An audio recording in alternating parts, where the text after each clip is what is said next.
llama Conociendo algunos códices prehispánicos. Es una continuación de la clase anterior.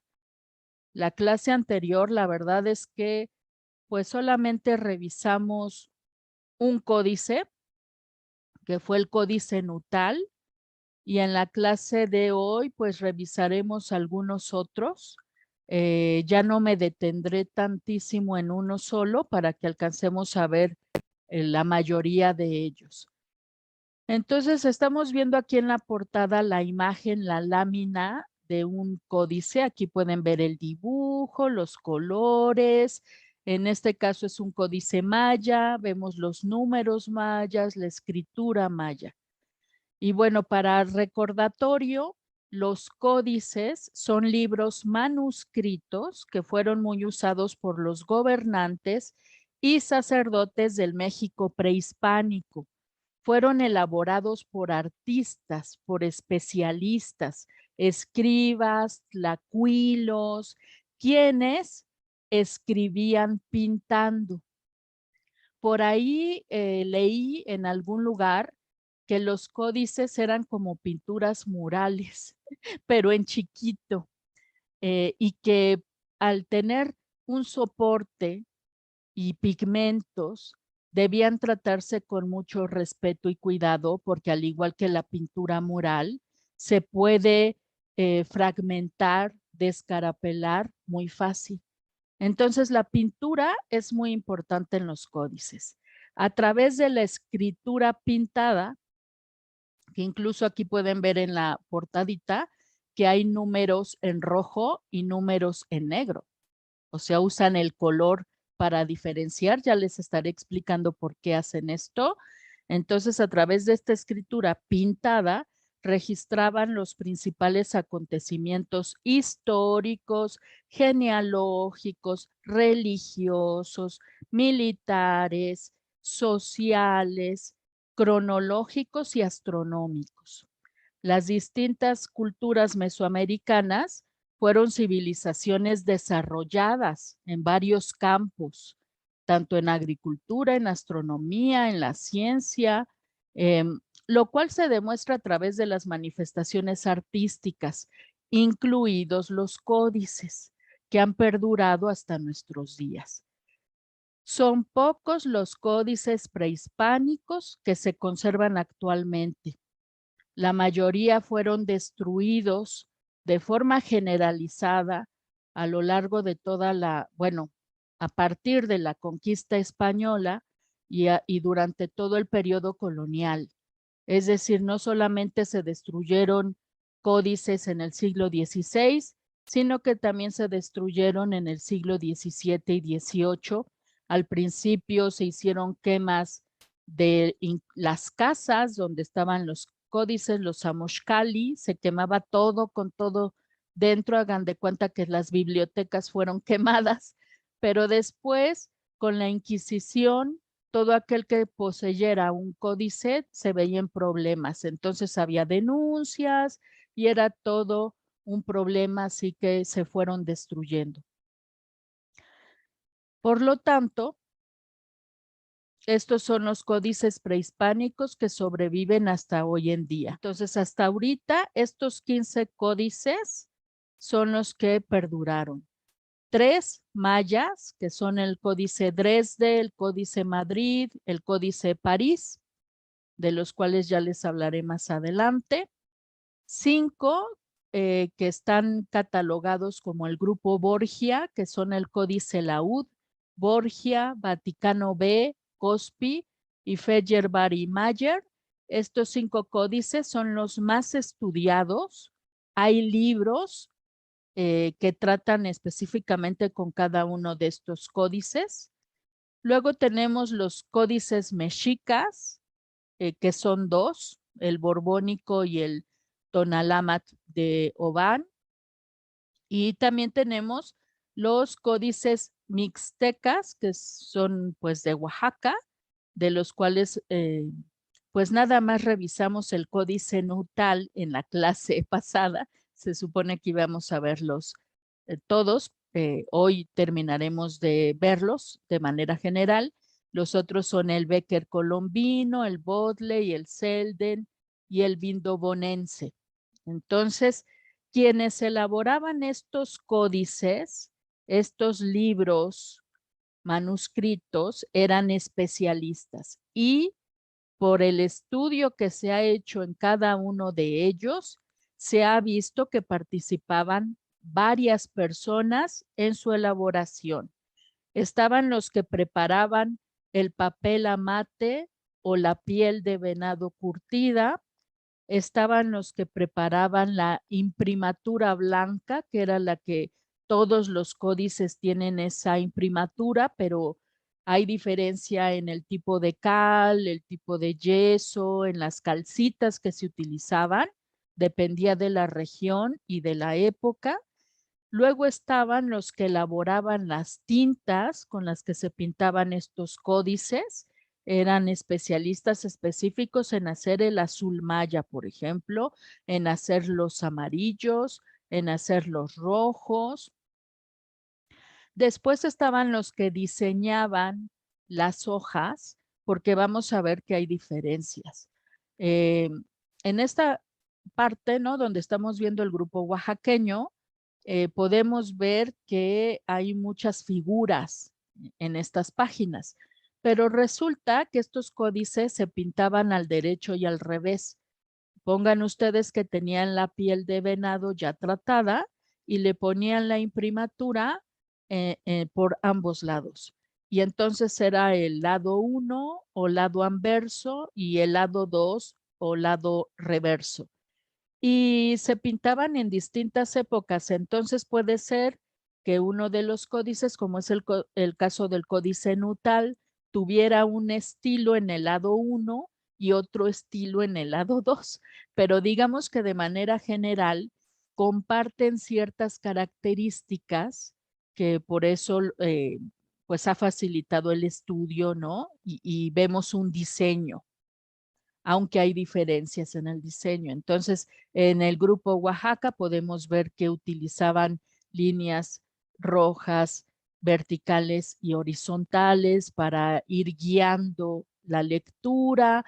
Vamos a ver que en los códices mayas la hoja no era tan horizontal como en los grupos oaxaqueños, sino que más bien era vertical y que utilizaban también la línea roja para guiar, pero con otro sentido, porque no todos, pero varios de estos códices oaxaqueños se leen de derecha a izquierda y pues la mayoría de estos códices mayas se lee de izquierda a derecha. Entonces había un diseño de la hoja y en el diseño se tomaba en cuenta el tema que se quería tratar. El tema era muy importante. Se hacían las guías de lectura con estas líneas rojas. Por otra parte, pues se ve el trazo delicado, porque estos códices, como vamos a ver, pues ninguno llega creo que a los 30 centímetros de altura o de ancho, es decir, eran pues hojas de un tamaño pequeño, mediano. Entonces los trazos, imagínense en estos códices oaxaqueños que llevaban muchas figuras, pues era delicado, firme y había pues varios grosores de línea. En estos trazos también se ha visto distintas manos. En un trazo con pincel se puede ver la personalidad. Por lo tanto, si son 3 personas, en sus trazos se ven que son 3 personas distintas. Y pues estos son entonces los códices. Pues hoy vamos a ver solamente algunos. Es un tema pues muy amplio. Espero que en clases posteriores podamos ver algunos otros de estos códices. Para cerrar con el códice Nutal que revisamos la clase anterior, me gustaría que analizáramos esta imagen. Le han llamado la travesía por el mar. Le han llamado la travesía por el mar y conquistas. Se lee de derecha a izquierda. Y pues no podía faltar nuestro gran protagonista, Ocho Venado, en la compañía de otros 2 señores que son 4 jaguar y 9 agua, y están justamente haciendo una travesía por una laguna y van rumbo al mar. Esta travesía se realizó en 3 días consecutivos y lo sabemos por estas fechas. Entonces, para que vayan familiarizándose, como los escribas, los tlacuilos mixtecas, y que lo vamos a ver también en los códices mexicas, representaban así las fechas, ¿no? Está la fecha 10 serpiente, que es un día en particular, hagan de cuenta que es un martes, un miércoles sería el 11 muerte, y luego tenemos el 12 venado. Entonces aquí nos está platicando en esta imagen que estos 3 señores hicieron esta travesía por la laguna en 3 días consecutivos con el fin de conquistar esta isla, que es la llamada Isla del Braguero, y es como un cerro también que tiene 5 cuevas.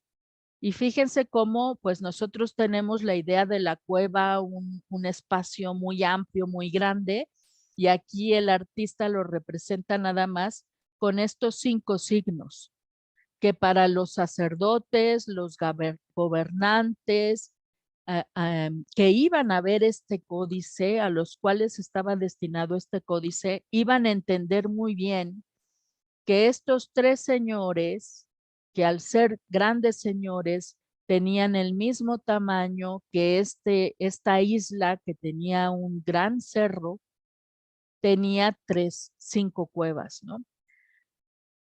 Y el señor Nueve Agua dirige la misión.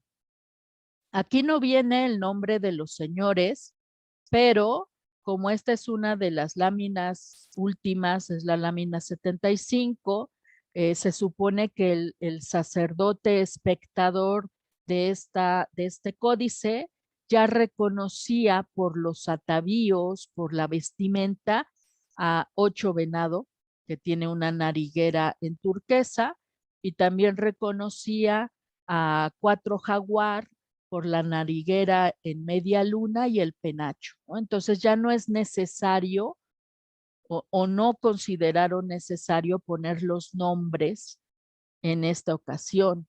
Como pueden ver, pues pusieron los nombres de los días, eh, la figura de los 3 señores abarca la mitad prácticamente de la lámina del códice. Entonces, por eso es que no aparecen los nombres. Luego aquí en la izquierda tenemos este rectángulo en rojo y negro que vamos a ver muchísimo en el arte prehispánico, tanto en el maya, olmeca, en muchos sitios, en pintura mural y en códice, sobre todo en vasijas donde hay color. Y esta columna negra y roja representa el lugar donde se juntan el cielo y la tierra, los confines de la tierra, lugares que están cercanos o a orillas del mar. Son los confines del mundo. Sobre todo, por ejemplo, si los mayas iban hacia tierra adentro y visitaban a los teotihuacanos y seguían andando y llegaban, por ejemplo, al Pacífico, pues para ellos esos eran los confines de la tierra, ¿no? Entonces, dependiendo de la cultura, pues ellos comerciaban mucho, sí andaban unos de un lugar para otro, y por lo tanto, cuando querían representar que habían ido a un lugar muy lejano, cercano al mar, ponían este rectángulo, que es una columna, que tiene estos colores rojos y negros, ¿no? Después en este rectángulo, en la parte inferior de la lámina, tenemos la laguna.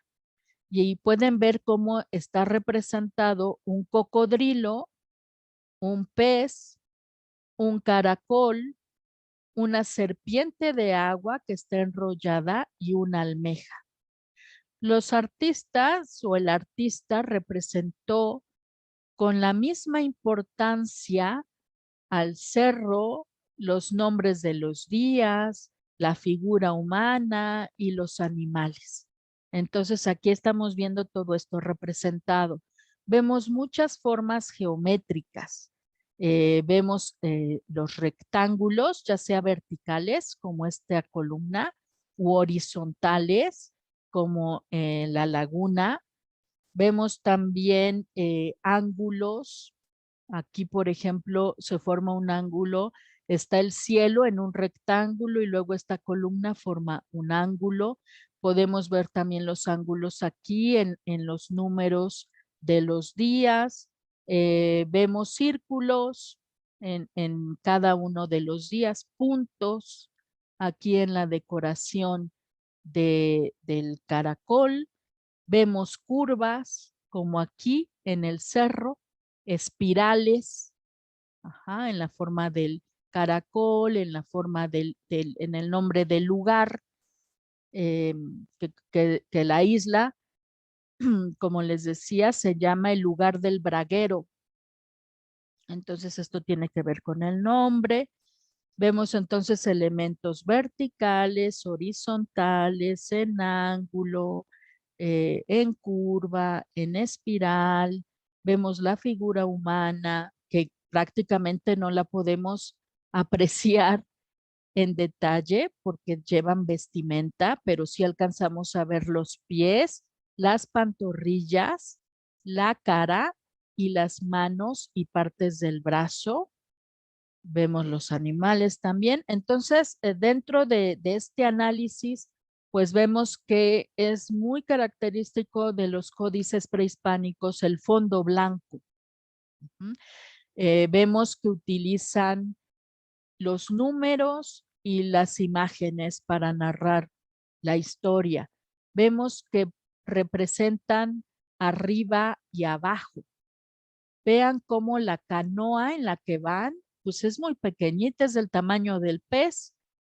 Aquí este personaje, 9 agua, va en una canoa pequeña y 8 venado y 4 jaguar van en una canoa más grande, pero pues es apenas sí, un rectangulito delgadito, ¿no?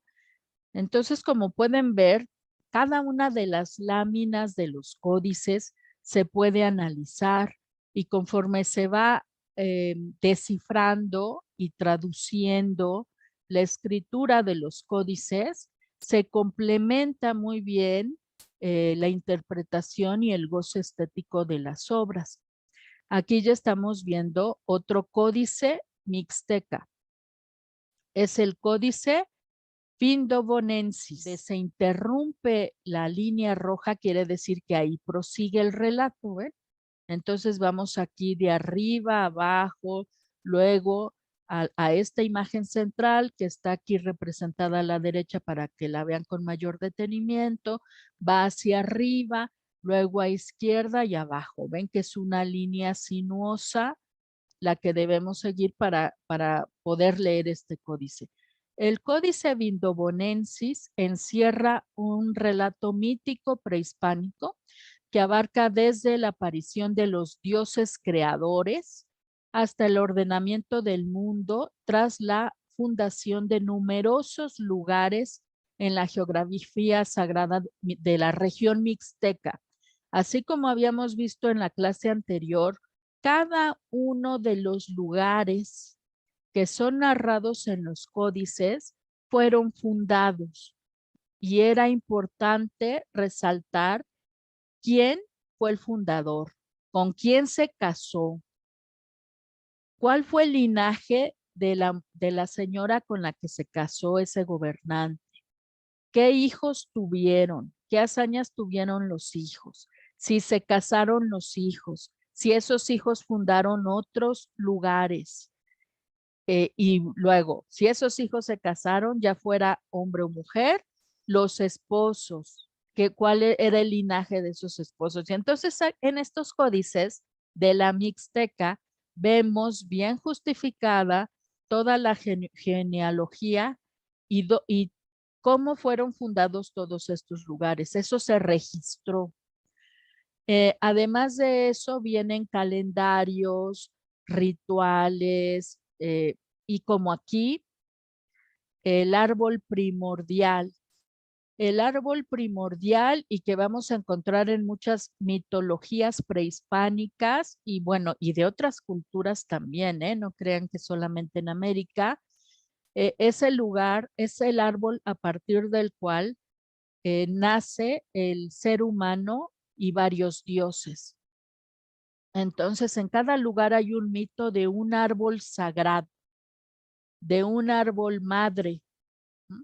En este caso madre porque las raíces son esta cabeza de mujer. ¿Ya vieron? Entonces aquí es una larga tira plegable con estas láminas. Acuérdense que esto es piel de venado, tratado, encurtido, que tiene su imprimatura blanca y estas pielecitas se van cortando a una medida específica, se van pegando y uniendo cada una de las láminas y se hace un biombo o acordeón, de tal manera que se hacía una caja del tamaño de la lámina y toda esta tira ya estaba plegada, ajá, y se guardaba en esa caja. Y solamente cuando se tenía que consultar o había un diálogo de pueblos, se sacaba el códice, se desplegaba. Y entonces el códice se iba leyendo poco a poco y se iba desplegando. Todo eso lo sabemos gracias a las vasijas mayas y vasijas mixtecas que tienen algunas veces el dibujo de cómo están leyendo y guardando los códices. Por eso sabemos todo esto, ¿no? Y en el caso del códice vindobonensis mide 13 metros y medio ya desplegado, ya desdoblado. Fíjense qué larga era, ¿no? Eh, al igual que el resto de los códices, está pintado en ambos lados. Y esta lámina es la lámina 37. Podemos ver los trazos firmes, el uso del color, el árbol que es el árbol sagrado, que tiene, como pueden ver en la parte de abajo, en lugar de raíces, la cabeza de una mujer, que tiene plumas rojas y blancas abajo y vemos estos círculos con puntitos que pueden representar o arena o cenizas o copal o tabaco ardiente. Los cuatro elementos que les he mencionado aparecen en muchos entierros, en esculturas, en cerámica, y los representaban a los cuatro con variantes así. Entonces podía representar cualquiera de esos objetos sagrados, ¿no? Los cuatro, tanto la arena como el tabaco como el copal, eran objetos que utilizaban los sacerdotes para entrar en trance y para hacer las ofrendas y demás, ¿no? Y fíjense cómo de aquí de los círculos salen unas especies de volutas que de acuerdo al color representaban el fuego y el agua. Y este códice fue propiedad de un sacerdote de Tilantongo, o sea, se ha podido rastrear quién era el propietario original del códice. Y después de la conquista fue llevado a Europa. En 1677, este códice fue obsequiado a Leopoldo I de Habsburgo y desde ese tiempo se guarda en la Biblioteca Nacional de Austria en Viena. Y se llama Vindobonensis porque Viena, en la época de los romanos, se llamaba Vindobona, era su nombre en latín. Entonces se le quedó el nombre latín al códice Vindobonensis porque viene de Vindobona, de Viena. Entonces, prosiguiendo con el análisis de la imagen, entonces vamos a ver cómo la corteza del árbol está pintada en tinta roja como si fuera un tejido. ¿Ven? Hay líneas en diagonal y parece que es un tejido, ¿no? Vemos unas flechas descendiendo. Aquí hay una, aquí hay otra. y vemos estos círculos concéntricos que son chalchihuites, que ya hemos visto en clases anteriores. Entonces está la raíz y vean cómo está el color rojo, que ya vimos que para las culturas prehispánicas simboliza la fuerza vital, la sangre, y entonces emerge del árbol. Aquí está la abertura en V, como vimos con los olmecas y otras culturas, el brote. Emerge esta figura desnuda, cubierta de pintura roja. Es masculina, tiene aquí un pene. Entonces representa Tezcatlipoca rojo, el Tezcatlipoca rojo. Arriba a la izquierda hay una mujer que también salió del árbol. Y a los lados del árbol hay dos individuos. Estos individuos que parece que están tallando y escarbando en el árbol son estos mismos de la columna derecha. Tienen una pintura corporal oscura que nos está hablando de su alta jerarquía sacerdotal. A los yahui, que eran los grandes sacerdotes mixtecos y también mayas, utilizaban pintarse de negro y los representaban así como si fueran negros, ¿no? El de la izquierda se llama siete águila y el de la derecha siete lluvia. Aquí los podemos ver nombrados. Todas las figuras tienen su nombre, ¿eh? Y eso es algo importante porque así estamos viendo quiénes son. Están muy bien ataviados, fíjense en el detalle de su pectoral rojo, la faldita, el pectoral azul, la faldita y las sandalias rojas, están muy bien ataviados, ¿no? Y están, como les decía, perforando, excavando, labrando en la corteza del árbol. Aunque no se sabe, no hay ningún glifo que nos diga en qué lugar se desarrolla la escena. Por otros códices, el lugar donde estaba el árbol sagrado mixteco era conocido como el Valle del Copal Ardiendo, o con lo cual podría ser el Copal. También era conocido como el Llano de Bolas Calientes, el árbol sagrado del Valle de Apuala o el Valle del Tabaco Ardiente. Entonces, pues aquí nos está narrando la escena, vemos cómo encontramos estas parejas de personajes en la columna derecha, vemos cómo abarca la mitad de la lámina la escena del árbol, vemos cómo continúan con parejas y distintos personajes a lo largo del códice, de la lámina de este códice. Y otro códice mixteca es el códice Colombino-Becker, que el códice cuando llega a Europa fue dividido en dos. Una parte se fue con unos dueños y otra parte con otros dueños. Y por eso es que hace unos años atrás se consideraban dos códices, el códice colombino y el códice Becker. Pero ahora ya se ve que son el mismo y entonces se conoce como Códice Colombino Becker. Desgraciadamente sigue separado, aunque pues ya se estudia, se ha podido estudiar como si fuera uno solo.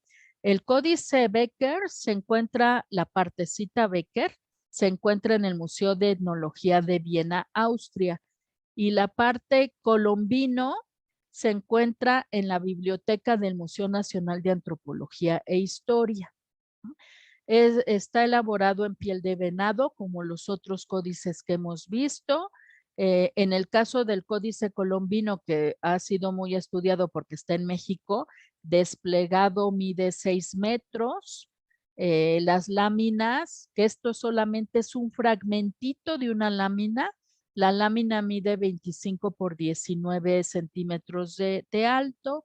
Tiene la imprimatura de yeso, y en el caso de este detalle del folio 2 del Códice Colombino, estamos viendo un partido de juego de pelota y podemos darnos cuenta de pues esta craquelación, la pintura craquelada, con lo cual vemos cómo es la preparación de la imprimatura y los pigmentos. Ujú. Estos códices se están estudiando actualmente, pues obviamente el que está en México, pues lo están estudiando, pero pues sí es un problema porque con cada mano, con guantes, cubrebocas y toda cosa que toca este códice, se va deteriorando. Entonces, cada vez que un especialista pide ver los códices en vivo y en directo, son años menos de vida del códice. Por lo tanto, eh, se trata de ya no estudiarlos más, ¿no? Y sin embargo, este que está en México, pues ahorita lo están restaurando y esperemos que logren eh, detener el deterioro que pueden ver ustedes aquí. Ahora, casi todos estos códices tienen copias idénticas, que son los facsímiles, ¿eh? Entonces ustedes pueden encontrar algún facsímil de con esta imagen, ¿no? Se sabe que que el Códice Colombino Becker procede del siglo XII y de Tututepec en Oaxaca. Tututepec es un sitio que ya les mencioné con la historia de Ocho Venado. De hecho, este códice es uno de los que tratan la vida de Ocho Venado y Cuatro Viento, que fue otro gobernante importante, ¿no? Entonces aquí estamos viendo la escena en un juego de pelota, las dos figuras en perfil se disponen a jugar, vemos la cancha del juego de pelota, un poco podemos ver los colores, el rojo, el negro, el amarillo y el verde. Y este es un facsímil de los dos códices que siguen. No hay manera de ver el original porque están en Inglaterra, en la Universidad de Oxford, y no hay manera que saquen los códices para el estudio porque ya fueron fotografiados. Todos estos códices tienen una historia, todos.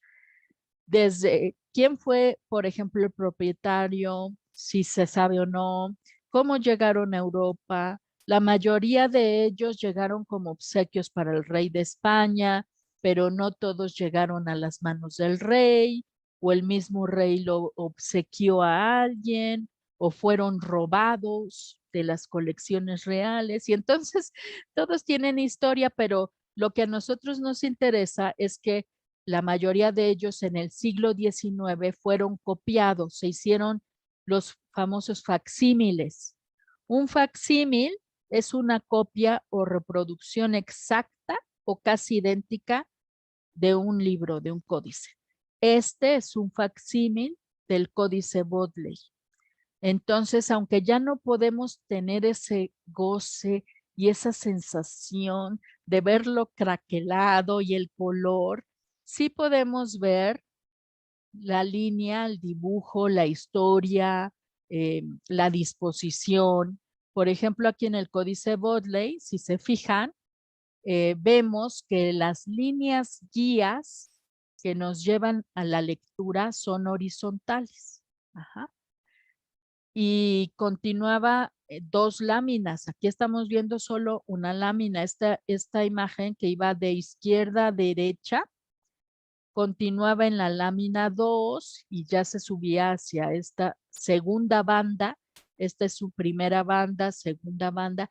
Fíjense cómo aquí ya no hay línea, entonces sube aquí la historia y así. Entonces se conocen como banda 1, banda 2, banda 3, banda 4, banda 5 y así se va estudiando el códice.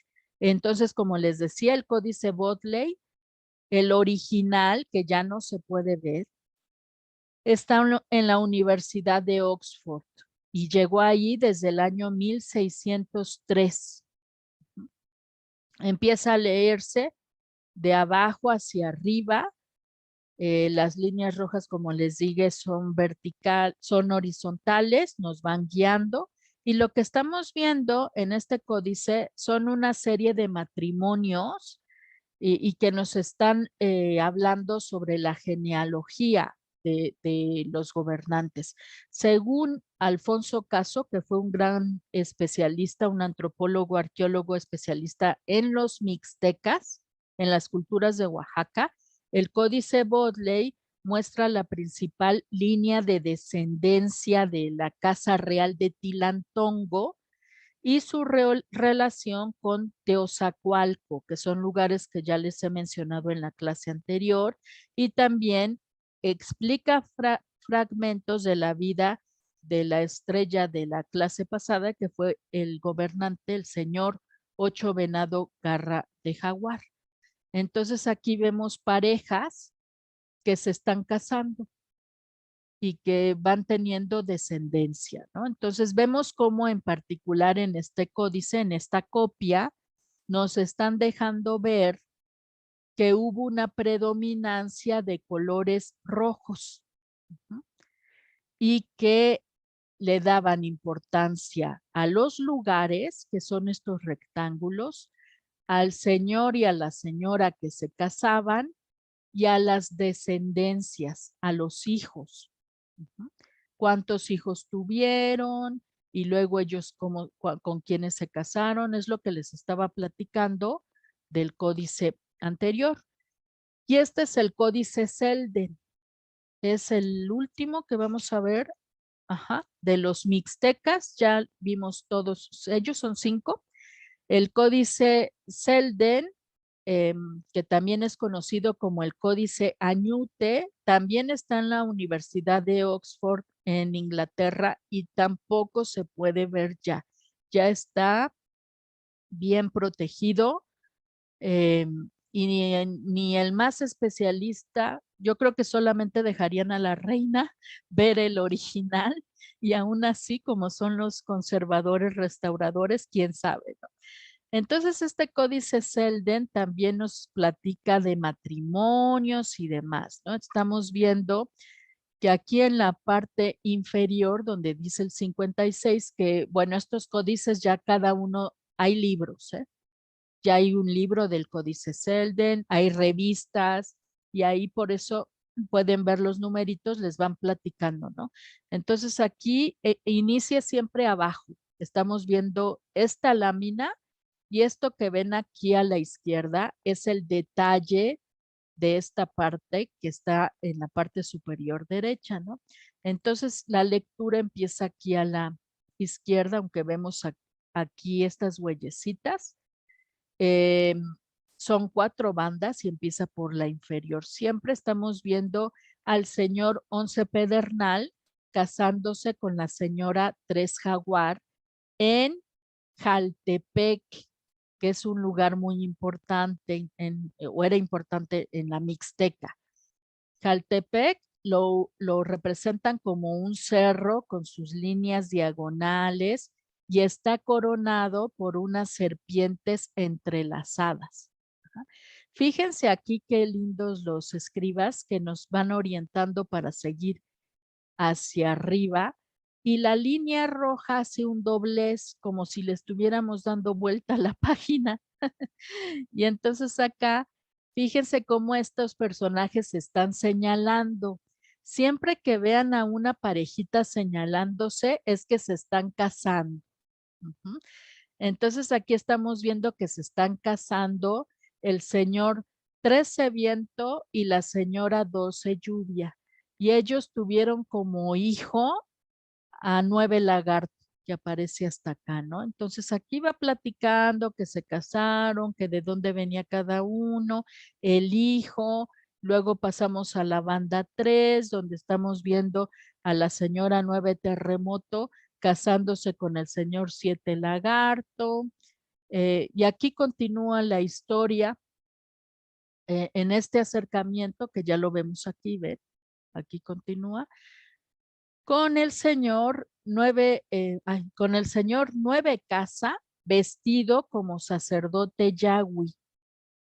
los señores cuando podían ejercer como sacerdotes, tanto en la cultura maya como en la cultura mixteca, eso está clarísimo.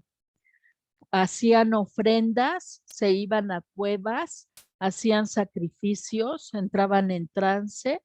Entonces, cuando en los códices y en las vasijas, cuando están hablando de un gobernante, a veces lo representan como guerrero, cuando está teniendo conquistas militares, normal, con su vestimenta de gran señor, con sus narigueras, orejeras y vestimenta como señor gobernante, o como sacerdote cuando está haciendo ofrendas y demás, ¿no?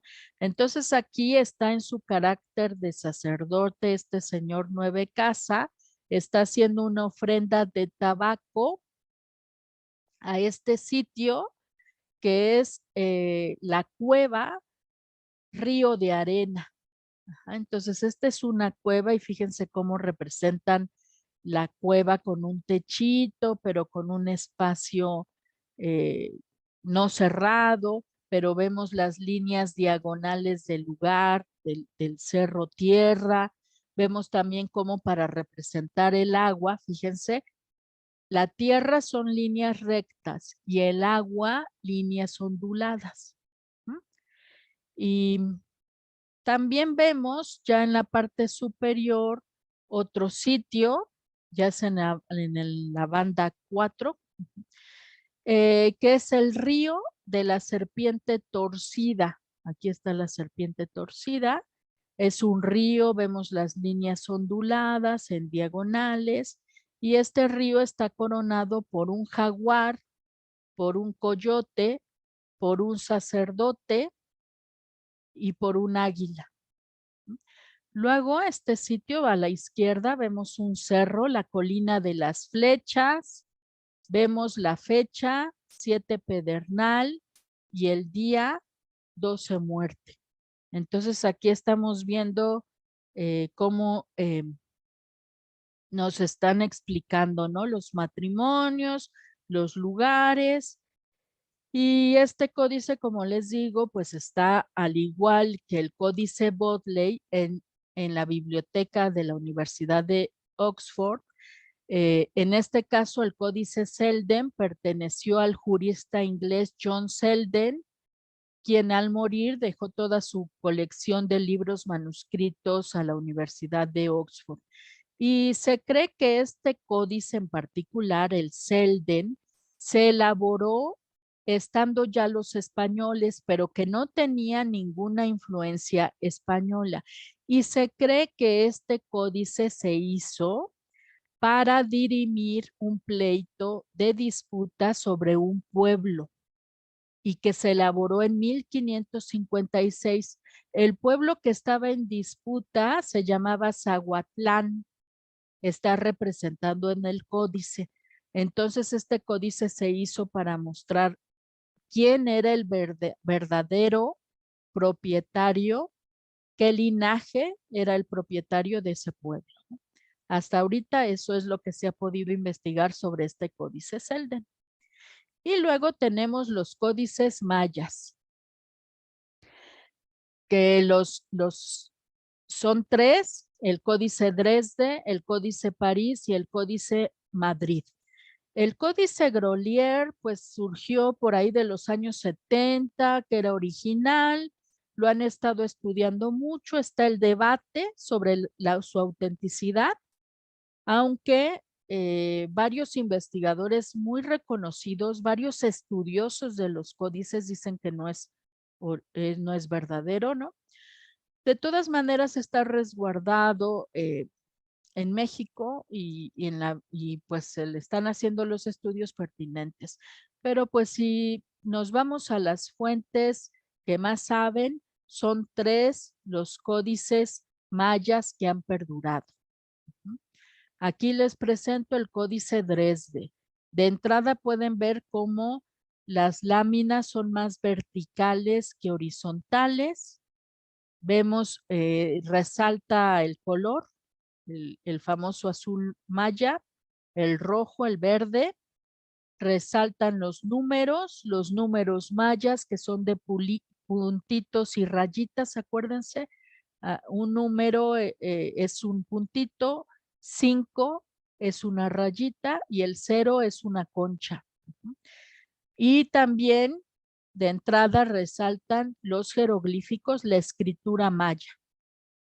El color blanco de la imprimatura no puede faltar, ¿no? Entonces el Códice Dresde, el París y el Madrid se llaman así porque son las ciudades donde se encuentran los originales. El Códice Dresde se encuentra en la Biblioteca Real de Dresde, que ahora se llama la Biblioteca del Estado de Sajonia, Dresde, en Alemania, desde 1744. El original fue muy dañado durante un bombardeo en la Segunda Guerra Mundial. Entonces, pues ya no se puede ver. Pero está muy estudiado porque se hicieron muchos facsímiles antes de la Segunda Guerra Mundial. El primer gran facsímil fue en 1810 por nada más y nada menos que Alexander von Humboldt, que copió igualitito algunas páginas. Luego en 1825 el artista italiano Agostino Aglio hizo otras copias, también hizo copias de otros códices eh, que se le encargaban porque él las hacía muy bien las copias, ¿no? Este códice está hecho en papel amate, no en piel de venado como los que hemos visto anteriormente. Eh, Todo este trabajo del papel, de la papel amate, que bueno, ahora se le dice papel amate, ya es como genérico, pero pues eran 2 o 3 árboles específicos a los cuales se les cortaba la corteza y se les hacía todo un tratamiento muy especial para poder pintar en ellos, ¿no? Y cada hoja de esa corteza de árbol era tratada y cubierta con la capa delgada de cal o estuco, la famosa imprimatura. Y sí, son diferentes las imprimaturas mayas de las imprimaturas de la región mixteca. Son 39 hojas escritas y pintadas por ambos lados. Cada hoja mide 20.5 centímetros de alto por 10 centímetros de ancho. Y en total extendido el Códice Dresde mide 3,5 metros. Data aproximadamente del 1100 y se cree que corresponde a la zona maya de la península de Yucatán. Está al igual que los otros códices doblado en forma de acordeón y estaba guardado en una caja de madera. Este códice en particular ha jugado un papel clave en el desciframiento de la escritura maya. Es uno de los códices que más se ha estudiado. Aquí aparece el calendario, los 2 tipos de calendarios que utilizaban los mayas, usaban muchos calendarios. Estaba un calendario de 52 años, estaba un calendario ritual de 250 días, estaba el calendario parecido al nuestro de 360 días, y se sabe que utilizaron distintos tipos de pinceles por el trazo, que ahorita vamos a ver con detenimiento. Bueno, aquí fíjense cómo hay una imagen que no se sabe muy bien qué es, lo estoy señalando con el cursor y con el puntero. Bueno, es un cocodrilo y abre las fauces el cocodrilo y ahí hay una imagen, ¿no? Entonces estamos viendo la imagen del dios o deidad, que es este cocodrilo primigenio. Estamos viendo los números y estamos viendo la escritura. Y fíjense cómo el trazo de los jeroglíficos es mucho más grueso que el trazo de las escamas del cocodrilo. ¿Ven? Entonces utilizaban distintos tipos de pinceles con distintos grosores. Vemos el verde, el rojo, el negro. En otra parte vimos el azul maya. Aquí. Y han sido traducidos 250 de los 350 signos que tiene el códice. Se lee de izquierda a derecha, de arriba a abajo. Es lo que se ha podido descifrar. Aquí estamos viendo un fragmento que tiene una charla de 2 horas, una clase de 2 horas, Camilo Luin, solamente de este códice. Y él está más enfocado a la escritura porque él es un especialista guatemalteco en escritura maya. Entonces habla más sobre la escritura que el análisis de la imagen o la historia del arte, ¿no? Y aquí estamos viendo entonces qué es lo que dice la letra, ¿no? Los jeroglíficos.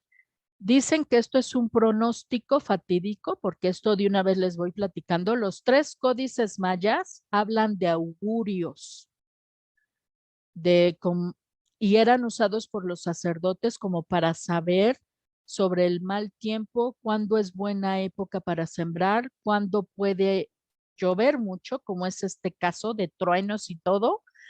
Es un pronóstico fatídico que se relaciona con el cataclismo cósmico y la renovación periódica del universo, que según los mitos mayas fue causado por un cocodrilo primigenio, porque lo decapitaron y entonces él representa pues un mal augurio con agua de por medio, atrona, ¿qué dice?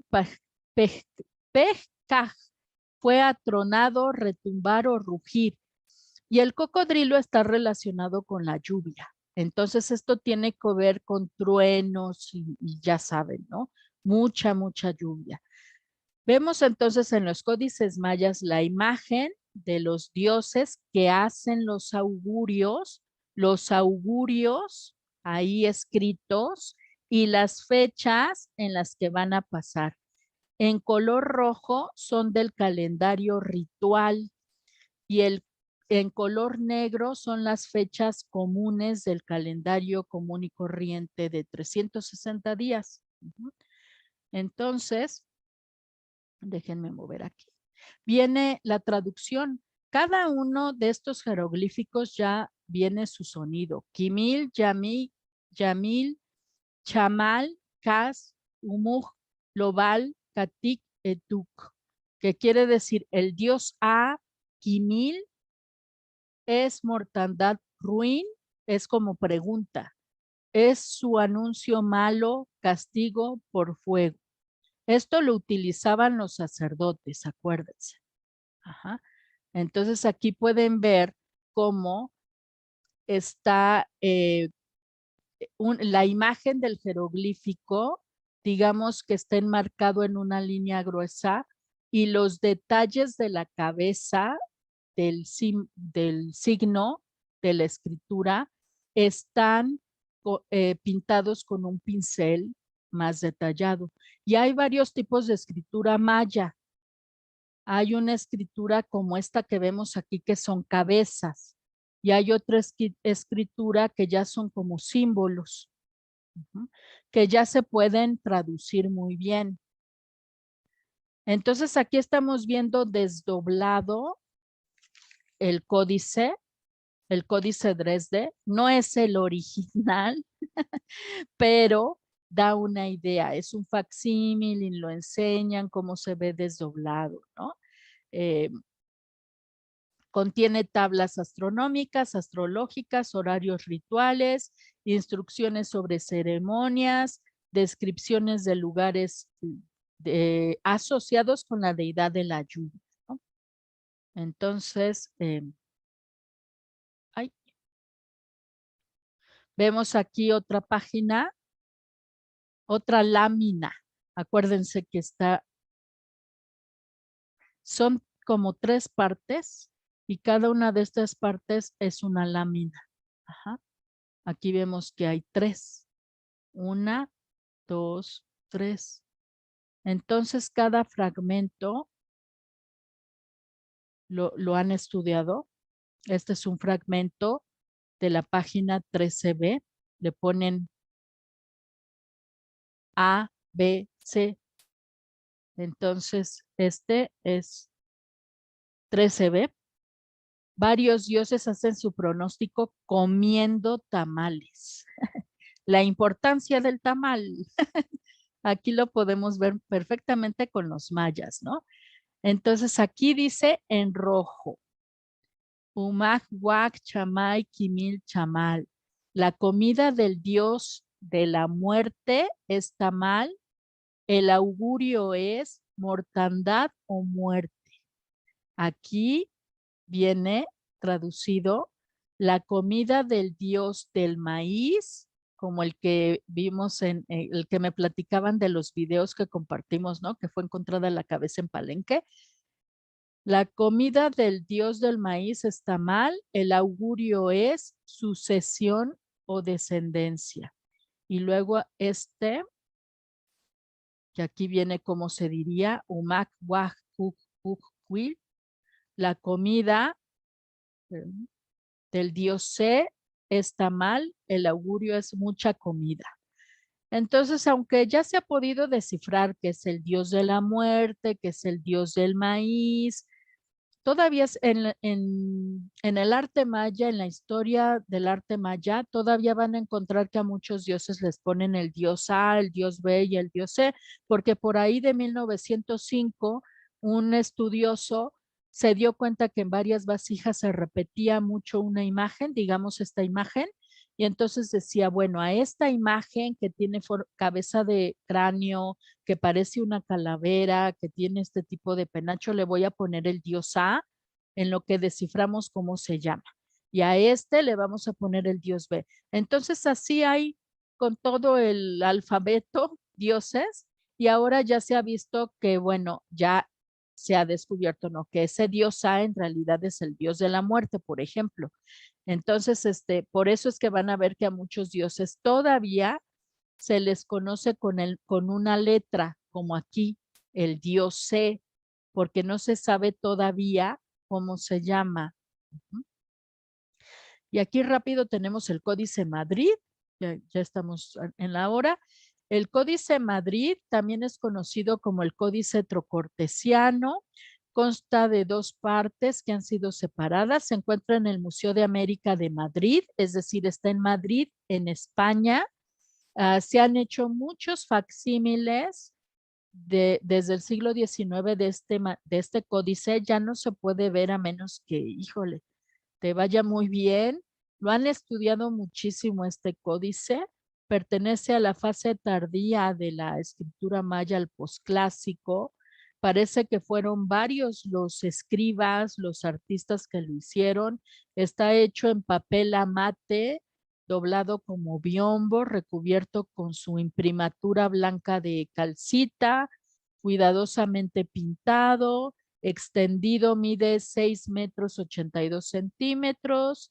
Eh, lo han dividido en dos secciones. A una le llaman la sección troana y a otra le llaman la sección cortesiana. Aquí se ve esto de escribir pintando.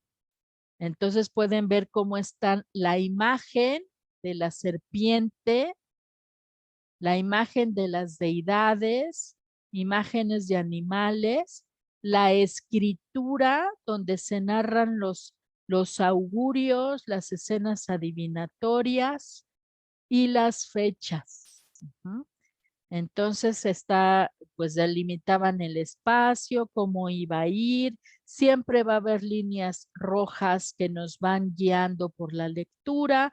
Ya se sabe que este Códice Madrid, pues parecido al Códice Dresde, era un libro adivinatorio con muchos ciclos calendáricos donde se habla de augurios.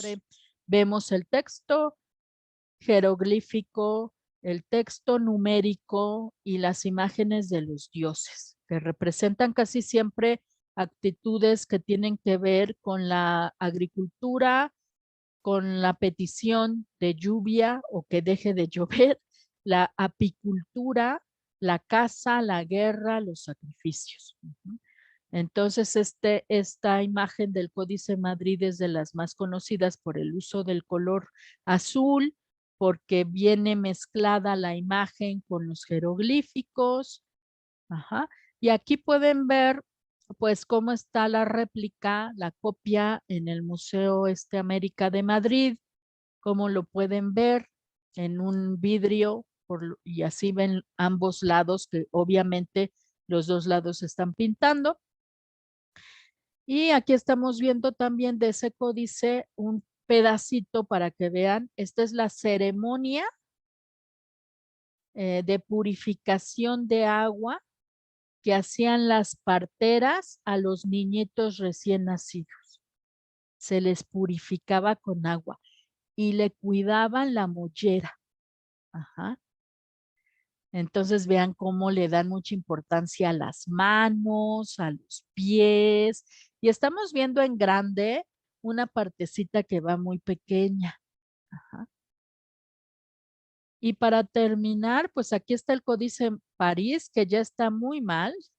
También es conocido como el Códice Peresiano. Se encuentra pues en la Biblioteca Nacional de Francia, muy bien resguardado porque pues ya se ha perdido toda la pintura de los laterales, ya nada más queda la pintura central, se han perdido páginas, entonces bueno, este códice se empezó a reproducir desde 1835 y lo que conocemos de él pues son las réplicas, porque pues como les digo ya está muy deteriorado. El mide 1,43 m desdoblado, son 11 hojas pintadas de los dos lados, es decir, 22 páginas, tiene su imprimatura blanca, predomina el color negro y el rojo, eh, y son días, el calendario de 260 días y el calendario de cada 52 años, y aparecen distintas deidades, como aquí el dios del maíz, que está en F. Aquí pueden ver en estas láminas, que son la página 19 y 20, la representación del dios de maíz. Y entonces aquí vienen las fechas con los distintos augurios. Y ya nada más para terminar, les comento que más estudiados que todos estos códices que hemos hablado en esta clase y la anterior, son los códices del grupo Borgia. Libros van a encontrar y muchos artículos al respecto de ellos. Son los llamados códices del grupo Borgia porque comparten ciertas características. El Códice Borgia y Códice Vaticano B, que se encuentran en el Vaticano, el Códice Laúd, que está también en la Universidad de Oxford, como los que vimos anteriormente, el Códice Feyerabad Mayer, que está en Liverpool, en Inglaterra, el Códice Ríos, que está también en el Vaticano, el Códice Cospi en Bolonia y el Códice Fons Mexicanus 20 también en la Biblioteca Nacional de París. Estos son algunos de los códices prehispánicos. Ahora, hay otros códices, yo creo que son 20 o 30 más, que se hicieron ya con alguna influencia española. ¿Mm? Y hay códices del siglo XVI, que son la mayoría, del siglo XVII y todavía hay un códice del siglo XVIII. Esos códices pues ya se hicieron en papel, ya tienen escritura latina, pero el tema es indígena. Ajá. Se hicieron porque ya que quemaron todo, los españoles dijeron, ay no, es que necesitamos entender por qué van tanto a este cerro estos indígenas. Y entonces les preguntaron y les dijeron que escribieran por qué iban tanto al cerro, por ejemplo, ¿no? A venerar a la Tonantzin, ¿no? Digamos. Y eso lo escribieron, pero ya con la influencia de los españoles. Entonces, pues eso sería la clase de hoy. La clase que sigue, vamos a hacer una exploración de cómo representaban la figura humana distintas culturas prehispánicas, sobre todo las de Mesoamérica. Espero